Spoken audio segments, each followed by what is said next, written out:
Guys, the end of 2025 is coming up, which means we're thinking of Women of the Year. Who are you guys thinking for Women of the Year? Could be J.K. Rowling, Riley Gaines, that girl Tish from the Gold's Gym video we did this week. There's a lot of different answers, but if you're Glamour UK, apparently you're thinking trans women, aka biological men, or you're thinking that one Hollywood actress that told all Trump voters that they should never know peace. Weird. Great Women of the Year. Let's talk about it. Yeah, you better. Yeah, you better. Guys, before we get into today's video, please like and subscribe. Today we're talking all things Glamour UK. I don't know what the hell is going on at Glamour UK, but they've had quite the time this past, week and a half. They released this cover, Glamour UK, The Dolls, Women of the Year. And you'll see, as we say things like Women of the Year, we are having graced the cover men. How many men? 1, 2, 3, 4, 5, like 9 grown men. I mean, what else can you say? This is such a slap in the face to women, not only the women who work hard each and every year and would likely be considered for something like Woman of the Year at a place like Glamour UK or any other publication, but just women in general, to really think that in making this statement, you felt the need to put biological men on the cover rather than a biological woman herself is just so wild to me. But that's where we're at when it comes to this sort of radical ideology. We're totally fine giving a big F you to women all over the UK and really all over the West, as Glamour is looked into all over the place. We are fine with that, okay? Now I'm going to show you a clip from their Women of the Year ceremony where we have the dolls come up and give a speech about what people need to do. Hey, the dolls. Yes.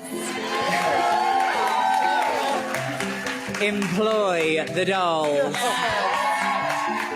Take the dolls off that mood board and put us in front of and behind the camera.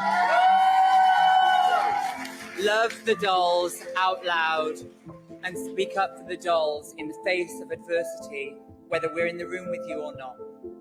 I hope that this award and this cover can stand as a celebration for our entire community and a beacon for those not yet living authentically.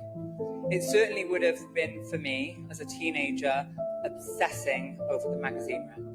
Okay, so let's think about this. Let's conceptualize the idea that this is supposed to be an award for women who are doing hard work, who are doing good work. We could talk about a lot of different issues that women are facing now and historically. We could talk about things like violence, sexual violence, domestic violence. We could talk about work just evening the playing field for women and men, as leftist feminists so often love to speak about. You could have brought in an actual woman who's doing the most woke BS you could think of, which they did. We'll get to Rachel Zegler in just a moment. And you could have honored them in the place of these individuals who, again, are biological men. So what is this message that we're trying to really push on women these days? That not only can womanhood be appropriated and taken on, but it can be taken on so well and so glamorously that these individuals deserve the Women of the Year award rather than a biological woman. I mean, even leftists, are you guys down with this? Like, is this okay for you? I guess it is, because a ton of leftists, as I was a former leftist myself, have this sort of suicidal empathy. Well, we'll just allow women to be completely bulldozed over for the sake of another victim category. And right now, that victim category is transgender individuals, which is why we have Glamour UK doing this. Now, of course, we have the likes of J.K. Rowling speaking up about this. I would have thought J.K. Rowling would have been an excellent candidate for Woman of the Year. We all know that was never going to happen. But let's hear what she had to say. She says, quote, "I grew up in an era when mainstream women's magazines told girls they needed to be thinner and prettier. Now mainstream women's magazines tell girls that men are better women than they are." What do we always say on this show? Nobody does womanhood like a man. And that's what they're saying. And of course, J.K. Rowling is aptly pointing that out. And what does Glamour UK respond to J.K. Rowling? Better luck next year, Joe. So not only... Okay, let's conceptualize this. Not only have they decided to put a bunch of trans women, aka biological men, on the cover of Glamour for Woman of the Year, but when a woman speaks out about it, they go, better luck next year. Don't you wish an actual woman was on the cover of this? We are in some very interesting times. But guess what? We did get actual biological women honored at Glamour UK's Women of the Year. We got Rachel Zegler. Y'all remember Rachel Zegler? Let's watch a little clip of her speech. When it feels a bit impossible, doesn't it? To exist in a world where it feels like we can't be louder than a whisper without it making headlines. There's something beautiful and terrifying about how much the world seems to care about our opinions while simultaneously telling us to stick to our arts, our creativity. But has an art always been opinionated?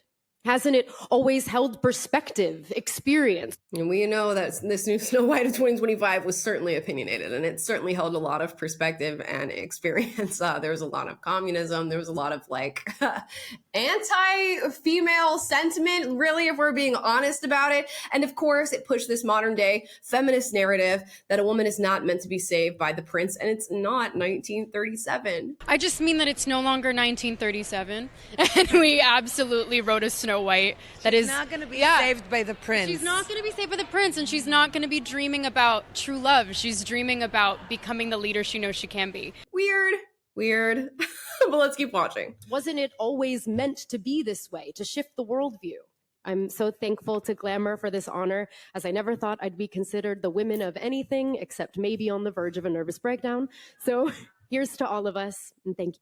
Yeah, we love self-deprecation, don't we, guys? We love that. Now, do we think that Rachel Zegler has ever been on the verge of a mental breakdown of great multitude ever? Probably not. In fact, let's show you some of her most historical posts. Here's one with Rachel Zegler giving a big middle finger to the camera saying, respect women today and every day. Who that middle finger is for, I have no clue. But this next post might give us some insight. Here's a few paragraphs that she wrote in regard to Trump voters and supporters. She says, quote, I find myself speechless in the midst of this. Another 4 years of hatred, leaning us towards a world I do not want to live in, leaning us towards a world that will be hard to raise my daughter in.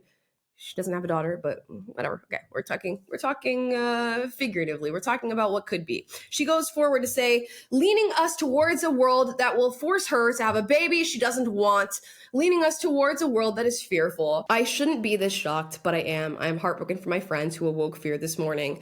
And I am here with you to cry, to yell, to hug, to wax poetic on how the left continues to fail us in forging a new path forward. This loss should not have been, and it certainly should not have been by so many votes. I echo Ethel Kane's statement more than anything. May Trump supporters and Trump voters and Trump himself never know peace. Thank you. a big Disney Snow White endorsement on that message. That's a fun one. And of course, not only is she saying that Trump voters should never know peace, which is such like a wild thing to say about any group of people ever outside of, I don't know, like rapists. Like that's such a weird thing to say. She goes on to echo the sentiments of Ethel Kane. For those of you who are unfamiliar with Ethel Kane is a transgender, like pop indie artist, I guess you'd say, who has famously spoken about wanting to assassinate Donald Trump and saying Ethel Kane wouldn't have missed in reference to the assassination of Donald Trump. So yeah, Glamour UK is doing really good right now. Rachel Zegler is doing really good right now. The dolls are doing really good right now. Let's protect the dolls. Let's employ the dolls. Let's protect Rachel Zegler. Let's employ Rachel Zegler. And we're having no problem doing any of those things right now because it seems like the world is constantly veering in that direction rather than the direction of actually protecting women, as one, like I would say, or J.K. Rowling would say. But what can we expect from Glamour magazine, except what they've always given us? In fact, I'm going to show you an old cover on Glamour. It says trans, pregnant, proud. This is Logan Brown, and Logan Brown is apparently a man who's pregnant. So that's fun. I don't really have anything else to say about this other than what the fuck is going on at Glamour UK. That's really all I have to say about this. And if you feel like we're living in clown world, it's because we are. Because your women of the year are Rachel Zegler and a group of 9 trans women. This is what we get to experience and take it in. Aren't you just soaking it all in? This is weird. Weird. Guys, I'd love to hear your thoughts on everything that we've discussed in today's episode. And you know what? On top of that, drop your women of the year in the comments down below. Who should be the woman of the year for 2025? I'd love to hear from you guys. I gave some suggestions of my own, but I need yours. If there's anything you disagree with in this video, do get up and do so respectfully in the comments. We encourage healthy debate on this channel. And if you like this video, like, subscribe, click the notification bell to be notified every single time I post a video for you guys, which is every day. And I'll see you guys tomorrow. Bye, guys.